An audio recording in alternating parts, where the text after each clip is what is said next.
Before I spoke a word, you were singing over me. You have been so, so good to me. Before I took a breath, you breathed your life in me. You have been so, so kind to me. Oh, the overwhelming, never-ending, reckless love of God. Oh, it chases me down, fights till I'm found, leaves the 99. I couldn't earn it, I don't deserve it, still you give yourself away. Oh, the overwhelming, never-ending, reckless love of God.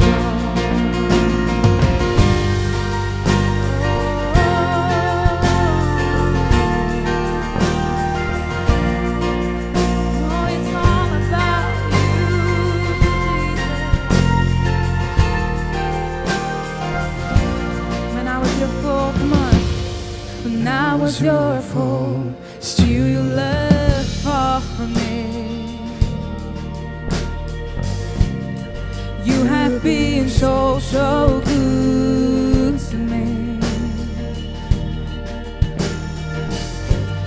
When I found no word, you paid all for me. You are so kind. You have been so, so kind to me. Can you sing this? Come on. Oh, the overwhelming, never-ending, reckless love of God. Oh, it chases me down, fights till I'm found, leaves the 99. I couldn't earn it, I don't deserve it, till you give yourself away. Oh, the overwhelming, never-ending, reckless love of God.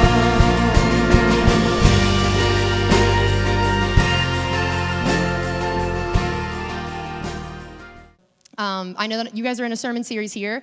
For anyone who has not been here these last few weeks, I just wanted to give you a little bit of an idea of what it's about and what we're talking about and how my part sort of fits into it. It's based on this book, and the concept is there were a lot of different people who had interactions with Jesus, and they varied a lot by how much time they spent with him or the different experiences they had. And it goes all the way from the crowds that just kind of heard him preach a few times, and you had the 5,000 that are getting a miracle from him. You have the 70 that are sent out to preach. And then you have the 12 that are the disciples. And then I've been asked to speak on the 3, which are 3 of the disciples that were essentially Jesus' closest followers, his closest disciples, which again, Coy told me this and was like, yeah, no pressure. Just explain what it's like to be the closest follower of Jesus. No pressure at all. It's fine. So essentially that is my role tonight, is to talk about the idea of being the 3 and how as Christians we should all be progressing from the crowds when we had our first encounters with Jesus to now being intimately, closely walking with Jesus. So if you guys would pray with me before we start here. God, we just thank you that you are here with us tonight. We thank you for this opportunity we have to come and worship you and learn more about you. And I am just humbled and amazed that I get the chance to share your words. So please don't let it be my words. Let it be your words speaking through me. And just Holy Spirit, I invite you in this moment to come in, and anything that you want me to say, please let that be what comes out of my mouth and what people need to hear. We just ask that you give everyone open hearts and open minds to hear what you have to say to them tonight. In your son's name, amen. So when I was younger, I really started getting more serious about my faith when I was in high school, and so I decided to read the Bible for the first time. Hadn't really ever done that in our church that we were part of. It was one of those like sermons based off one verse thing, so even if you go there a whole long time, if you don't read the Bible on your own, you're not hearing a very large chunk of it to understand the story behind the whole thing. So I'd heard all these individual verses, but I didn't really understand a lot of the story stuff. So I start reading, of course. What do? You open to Genesis 1, right? I'm sure everybody at some point has done this. You're trucking along, you're like, okay, like this is kind of interesting, I can do this. Then you hit Leviticus, and it's just like, skirt, and like, what? And I'm like, if the rest of this thing is like this, like, oh boy, this is gonna be rough. And so somebody was like, well, try the New Testament next. And I was like, okay, well, so I flip over to Matthew, And I read the story of Jesus, and I'm like, yeah, this is better than Leviticus. And then I go to Mark, and Jesus dies again. And I was like, wait a minute. And then Luke, and Jesus dies again. And I was getting really confused. Like, I knew this whole he died and then rose, but I didn't hear the and then died and then died. And I was like, okay, look, Jesus, I know you're the Son of God, but shouldn't you have seen this next one coming? This just happened. And in my mind, he literally was dying over and over again. And it just made me think of the great theologian, Michael Scott from The Office, who said, fool me once, strike one. Fool me twice, strike three. And that was literally how I felt. I'm like, Jesus just keeps dying over and over. And then I finally learned there were a few other misconceptions I had about the Bible as I started reading this. And one of them was that everyone in the Bible was in there because they did everything right. This was all the stories of what to do. Then you get to stories like David being a creeper on Bathsheba up on the roof and getting her pregnant and then killing her husband so he can have her. And I was like, what? I'm so confused right now. And then same thing, the disciples. You assume at least the disciples, the ones that Jesus chose to be his closest followers, they surely must do things right? Wrong. So wrong. First of all, let's look at the three who we're talking about tonight. So you have the Sons of Thunder. What a great WWE tag team name that was, right? So James and John, the Sons of Thunder. And unfortunately, I don't think the nickname was from this awesome place. Because you look here, and Jesus is going to travel to Jerusalem. He's going to send some messengers ahead, and they have to travel through Samaria. And the Samaritans there were like, nope, we don't want you. So, of course, James and John have a total normal response to this. And in Luke 9:54, you see, when the disciples, James and John, saw this, they asked, Lord, do you want us to call down fire from heaven to destroy them? They seemed a little excited about this idea. I almost imagined after they were like, please, pretty, please. They got a little too excited here about this. And then you have, of course, Peter, the rock of the church, right? He denies even knowing Jesus 3 times. And I'm looking at these disciples like, man, I'm still really confused here about this. They are not doing everything right. And I was thinking about that as I prepared for the message, because at first when I was asked to preach on the three and this idea, I started right at the top of my paper, what does it take to be the three? That was kind of the question I was asking and what I was going to call this sermon. And I remembered all these stories of the disciples just screwing up and not having, the heart that Jesus had. And I realized the answer is, what does it take to be the three? Nothing. It takes absolutely nothing to be the three. And I heard God say as I was preparing for that, he said, you're asking the wrong question. I was like, oh, okay, so what should I be asking? And God just reminded me that he said, when you're asking, what does it take to be the three? It makes it sound like it's a thing that you're going to earn. That it's like this VIP pass that you're trying to get these extra perks or benefits if you get closer to Jesus. And if you know anything about Jesus, he was not someone that was about earning things. That's the whole point of Christianity. You don't earn it. Anyone can be it. It's the most inclusive religion on the planet. It just takes believing, and that's it. And he hated favoritism. This is not some exclusive in-crowd club you're trying to be a part of. He hung out with the lowest of the low. That the cool crowd of the time, the Pharisees, actually his most criticized group overall. So if Jesus is not about favoritism, he's not about earning this thing or you wanting to say that I've got all this status from some VIP thing, he said, you need to be asking, what does it mean to be the three? Because anyone can be the three. And I hope by the end of this that every single person here is making that choice to say, I want to be the three. But it's more about asking, what does it mean when you are already there? And there were basically 2 different points of what I realized it means to be the three. And you can get them from these 2 different stories. There are only 3 times in the Bible where you see Jesus and the 3 alone. That none of the other disciples are there. No one else is there. It's just Jesus and the 3. So that's obviously a good place to look if you want to know what it means to be the 3. And there are 2 of those main stories. And you have the Transfiguration and you have the Garden of Gethsemane. And the 2 points that you can get from these are the idea that it means you have to know him, really know him. And you have to take up your cross and follow him. That these are the 2 distinctions that separate being the 3 from being another kind of Jesus follower. So let's start here with the Transfiguration. All right, in Luke 9, if you guys don't know the story of it, I'm going to read the passage about it and kind of explain what's going on here. So it says, about 8 days after Jesus said this, and we will explain what this was in a minute, so put a pin in that. About 8 days after Jesus said this, He took Peter, John, and James with him and went up onto a mountain to pray. And as he was praying, the appearance of his face changed, and his clothes became as bright as a flash of lightning. 2 men, Moses and Elijah, appeared in glorious splendor, talking with Jesus. As the men were leaving Peter said to him, "Master, it's good for us to be here. Let us put up 3 shelters, one for you, one for Moses, and one for Elijah." He did not know what he was saying. While he was speaking, a cloud appeared and covered them, and they were afraid as they entered the cloud. I would be too. A voice came from the cloud saying, "This is my son whom I've chosen. Listen to him." Okay, so essentially what's happening here is incredible. I mean, the 3 disciples get to witness Jesus in all of his glory in this radiance, meeting with 2 of the greatest Old Testament figures. And this is my favorite part, is Peter. Peter's the best, because we can all relate to Peter. This incredible moment is happening, and Peter says, like, he can put up 3 shelters. So basically, he's like, "So Jesus, I've been watching a lot of HGTV, and I think I can get you guys some of those tiny houses on there. Like, this is my thing that I can do. Like, I got to have a thing here, and like, Jesus is the miracles guy, like Moses, you know, you're the Exodus guy, and Elijah, you're the prophecy guy. Like, I can be the DIY guy. Like, this is my offering here." And I just think, like, these are the moments that you just think to yourself, you know what? If you've ever said something that you regret in front of someone you were trying to impress, you can be the 3. That is what I have learned from this. And also, this has nothing to do with the 3, but just this side note, lines like this are why I believe the Bible. Because if you were going to make this story up, would you not make yourself sound so much cooler than this? Right? Like, you're up there with the 3, and you're like, "I can, like, build your thing."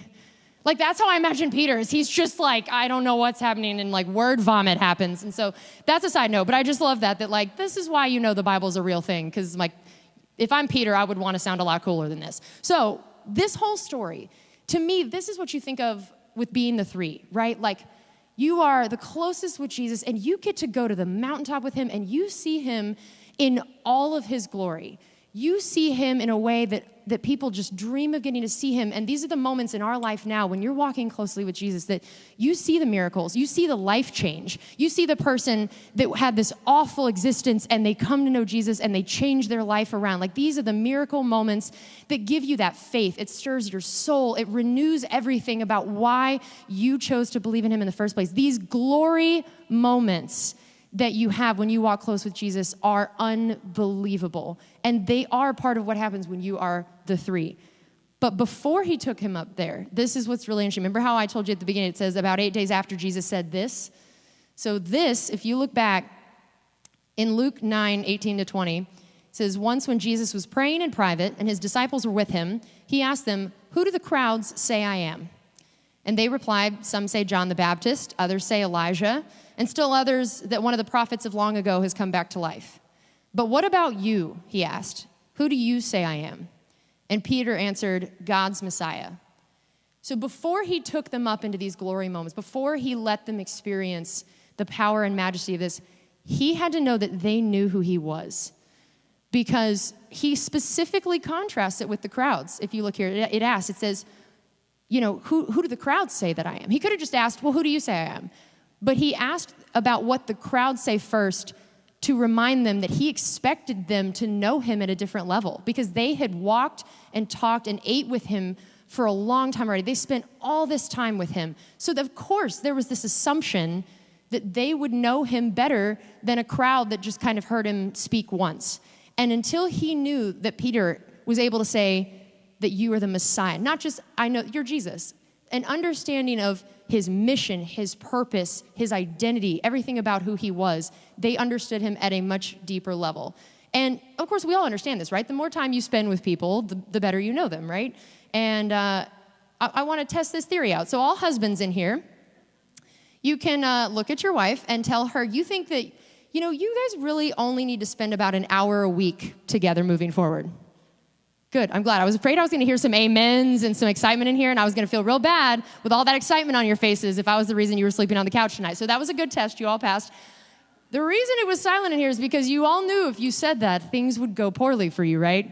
This would be a bad idea. I'm not even married yet, and I know that would have been a bad idea. This is because we understand that 1 hour a week is not going to make a good relationship. 1 hour a week is not going to mean that you know someone on an intimate level, right? So if we are coming to church an hour a week, and then that is it, what is your relationship with Jesus going to look like, right? So if we know that it's not enough for a spouse, why would it not be enough for the most important relationship in our entire life? And then if you think about it also, think about the people that you know better than anyone in the whole world. Pick your one person that you think you know better than anybody. Do you not already know how they're going to react to certain situations? You know what they're going to say, right? Like something happens and you're like, oh, I already know how this is going to go, right? So in my household, if you hear my mom say, Rick, honey. So a stranger in our house might be like, oh, like they've been married over 35 years and she's still using this pet name, like, oh, Rick, honey, like something really sweet and nice is gonna come. No, I know it means bug. There is a bug that needs to be killed immediately. And by the tone of Rick, honey, I know what kind of bug. Like the cockroach Rick, honey is another level. And immediately I know what that is because I have been in this household. I know them so well. I know that tone of voice. How often in our life have you said, I really wish I knew what God wanted me to do right now? I really wish that I could understand God's voice. I really wish I could distinguish his voice from all the other things that I'm hearing right now. Well, how well do you know him? How much time are you spending with him? You know that when you have spent more time with people in your life, you can anticipate in this situation how they're going to want something handled. Would it not be the same thing with God? The more time you spend with him, the faster you're going to hear his voice, the more instinctual it will be to do what he is going to want you to do. Spend that time with him in his word and in prayer and at church and in Christian community. And it's going to take time. There is no shortcut. The same way there wasn't in a marriage, the same way it'll be with Jesus. There is not a shortcut. It will take time. So here's the other key, though, is it's not just knowing him. It's knowing him for the right reasons. That it's not this idea that you just know him because you want something out of it. Do you know him just because you really want to know him? And I remember this story that happened. It was last year, I think, at training camp. We let fans come out to some training camp practices, and at the end, you can stay after, and you can even ask for autographs. You can talk to the players, take some pictures. They're real sweaty and gross, so it's not always as fun as it seems like it's going to be, but they're always walking out there, and people will go stand along the walkway by where they're going to come off the field, and sometimes, like, kids or different people will yell out, like, hey, can I get your gloves? Can I, like, want something, like, souvenir from them? And I heard this fan one day, this grown man, and he yells out at one of our players. He just goes, hey, man, can I get your glove? And the player turns to him and says, what's my name? And it was just, the guy was like, and at first I kind of felt bad. I was like, geez, like putting the fan on the spot. But then I thought about it. I'm like, yeah, like he's asking for something. And the guy, the player looks at me and goes, why would I give you something when you don't even know who I am? I'm going to go find a fan that like will appreciate this. And I thought about that of like, why would I give you something when you don't even know me? How often are we wanting to be closer to God, or are we going to God just for what it's going to get us? That this was actually an issue that our three had, which is kind of nice whenever they have issues similar to us, right? Again, what does it take to be them? Nothing. All right, so here we have Mark 10, 35-38. Then James and John, those sons of thunder, come to him. Teacher, they said, we want you to do for us whatever we ask. Oh, what a great start. What do you want me to do for you, he asked, which I always love that Jesus is so patient, so patient. They replied, let one of us sit at your right and the other at your left in the glory. You don't know what you're asking, Jesus said. Can you drink the cup I drink? Which, of course, they respond afterward. They're like, heck yeah, we can. And I'm sure they're thinking that this is like, back in the days, the king had like the cup at the dinner table. And this is like, they're thinking he's just asking like, can you have some wine with me at dinner? And they're like, yup, got that covered. But I just love that they come to him and they're like, we want to sit at your right and left hand. They're picturing this throne, that he's this ruler, and they're like, we want to be the right-hand man. And they're wanting prestige and things for selfish purposes, and they're using Jesus. They are using him for their own purposes. And they're treating him like a heavenly vending machine.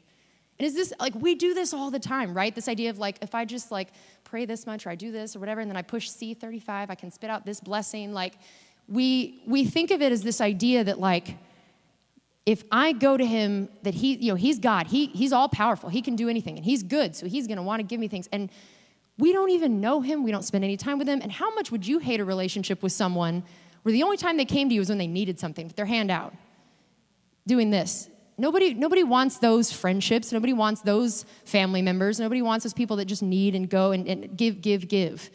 But that's how we are with Jesus. When's the last time you talked to him and didn't ask for something? You just spent good quality time with him. You thanked him for things. You just told him, how much you loved him and thought about who he is. And the thing is, if we're treating God like that, it shows that we really don't have an understanding of who he is. Because you cannot treat him like a heavenly vending machine when you understand that he was willing to die for you, when he was willing to sacrifice everything. If you think about if someone actually risked their life to save yours, you would not ever feel like you could treat them poorly again, right? Like you'd just be like, oh my gosh, what can I do for you? You're not asking more of them. Like they were willing to risk their life for you. So when we're just asking things from God, it shows that we don't have this understanding that he not only was willing to die for us, it was so that he could have a relationship with us. That's all he wanted. That was why he was willing to die, is for a relationship with us. So if you're just always going to God asking for things, you might have to just question, like, do I really even understand what it means to have accepted Christ as my Savior? Like, do I get what that means? So when you start asking yourself that question, it lends itself really well into the next point. We have the Garden of Gethsemane. This is, to me, where you get a picture of really who Jesus is and what he was willing to do for us. This is one of the most powerful moments in the whole Bible. It is incredible. And I remember actually in journalism school, my professor once asked us all, what's the strongest sentence that's ever been written? And we're all like, can we have a hint? Like it's quite a big question. And it comes to this, it just says, Jesus wept. It's the whole sentence. And he said, that's the most powerful sentence that's ever been written. Garden of Gethsemane is one of the most powerful things you will ever see. So in case you don't know the story, here's kind of the background of it. Here's Mark 26.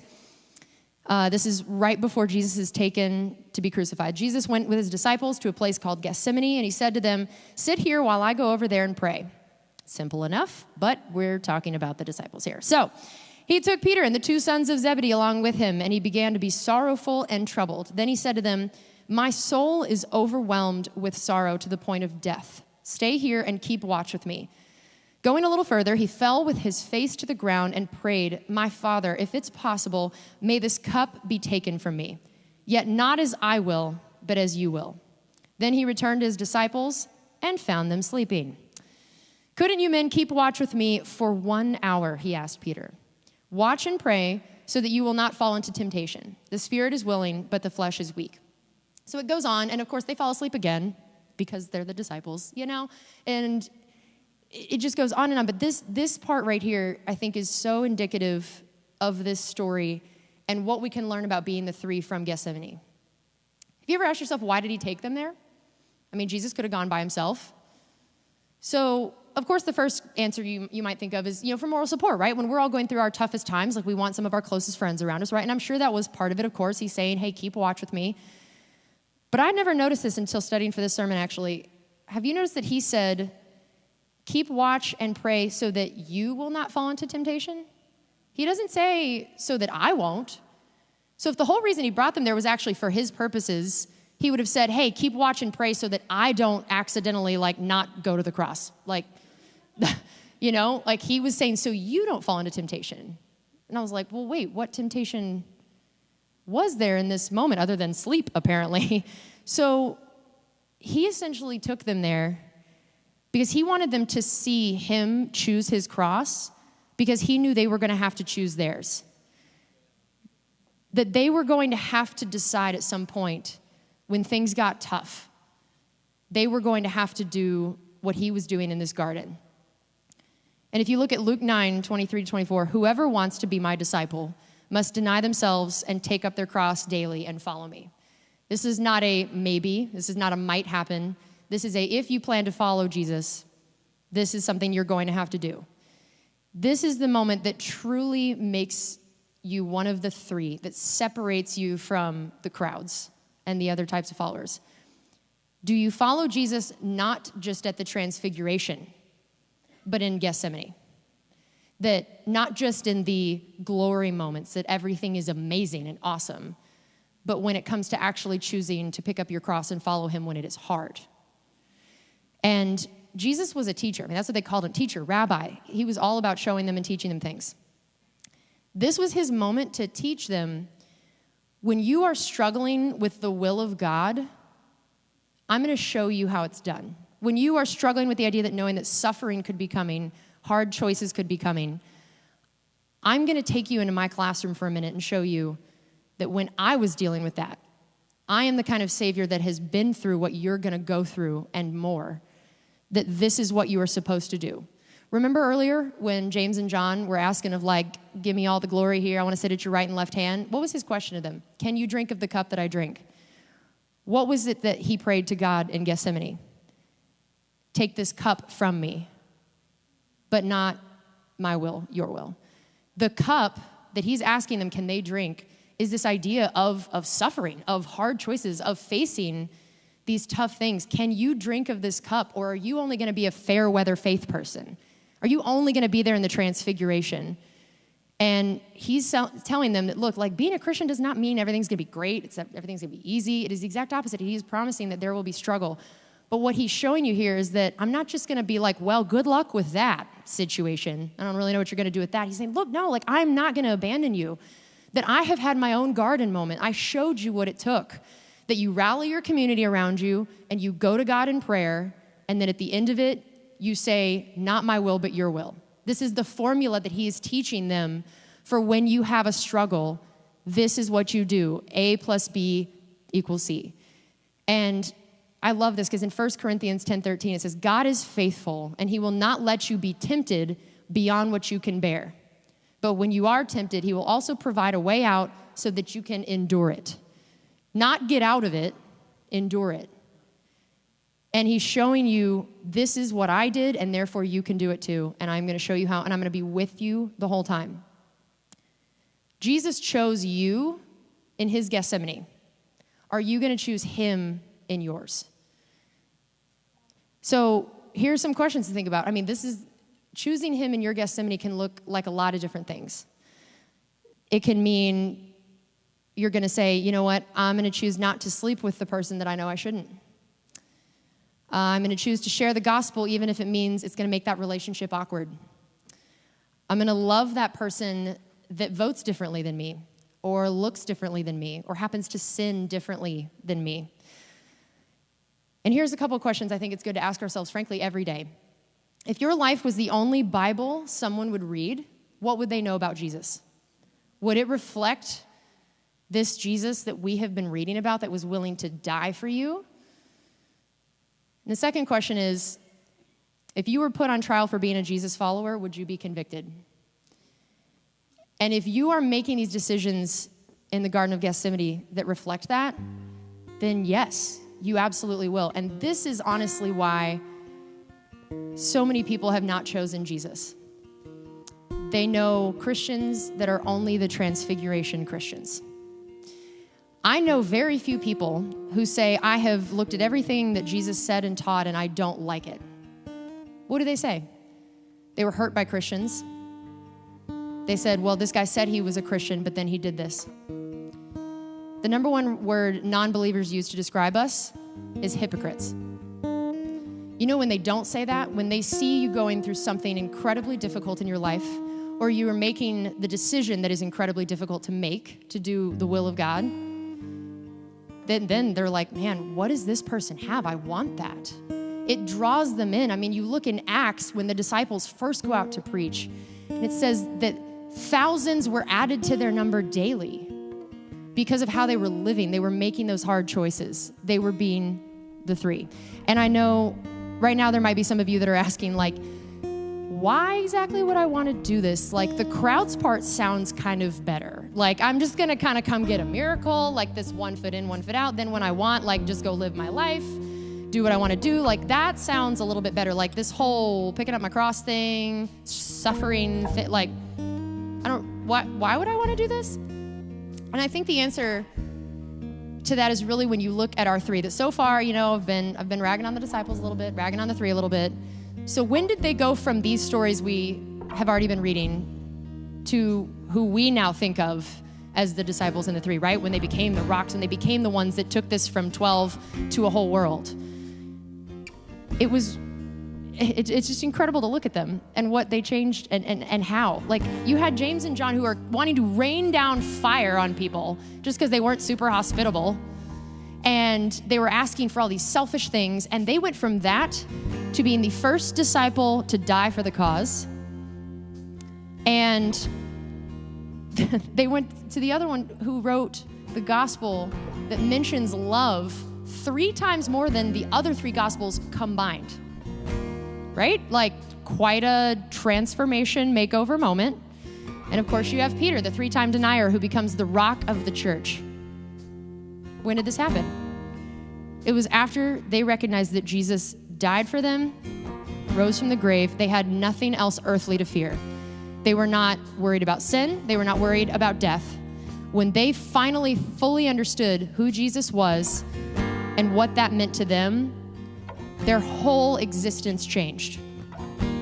And that has to happen. When you grasp that idea that the God of the universe died for you, you can't just be in this fringe, lukewarm, 1 foot in, 1 foot out thing. You're a new creation. There is outward change. It is not an option. You will be different. In James 2, it says, "What good is it, my brothers and sisters, if someone claims to have faith but has no deeds? Faith by itself, if it is not accompanied by action, is dead. Show me your faith without deeds, and I will show you my faith by my deeds." You cannot experience a Savior like Jesus and just be a Christian in name only. It be this box you check off on a survey, because in America, that's what we do, right? Like, in America, we're Christians. Yep, that's me. That's what I do. You have to choose him. You will produce fruit. There will be tangible things in your life that people will see that is different. You're going to obey him and his will, and you're going to, most importantly, love him and love people and make decisions that are in line with that. So if you guys would bow your head with me. Like I said, the beauty of this is that Christianity is the least exclusive religion there is. And it was so perfect what Coy said earlier. You are as close to God as you want to be. So you can choose today to be one of the 3. And if you are making that decision right now, just pray in your heart, Lord, I want to know you more. Show me who you are and mold my heart to be more like yours. Give me the discipline and the desire to spend more time in your word and in prayer.